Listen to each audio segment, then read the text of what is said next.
Hey everyone, welcome back.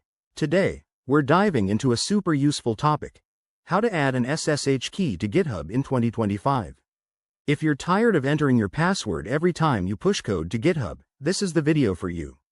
SSH keys make your workflow smoother, more secure, and way faster. By the end of this, you'll have it set up in no time. Let's jump right in. First things first, make sure you have Git installed on your computer and a GitHub account ready to go. If not, pause here and get that sorted, it's essential. Okay. Step 1. Generate your SSH key. Open your terminal or command prompt and type SSH keygen t ed 25519c. Your email at example.com. Hit enter, and when it asks for a file location, just press enter to use the default. You'll be prompted for a passphrase. Add one for extra security, or skip it if you prefer. Next, add your SSH key to the SSH agent. Type eval $SSH agent s to start the agent, then SSH add ~SSH id _ed 25519 feet to add your key. Now, copy the key to your clipboard.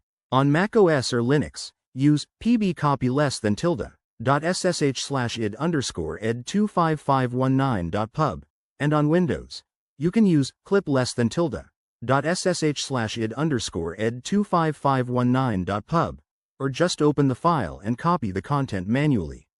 Head over to GitHub, log in, go to your profile settings, and click on SSH and GPG keys in the left sidebar. Hit New SSH Key, give it a title like My Laptop, and paste the key you copied into the box. Save it, and you're almost done. To test everything, go back to your terminal and run sshttgit at github.com.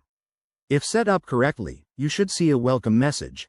If you run into issues, like permission denied, double-check your key or ensure you're using the right email.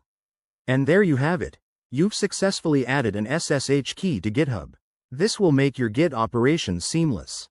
If you found this helpful, give it a thumbs up, subscribe for more tech tips, and drop a comment if you have questions. Thanks for watching. See you in the next one.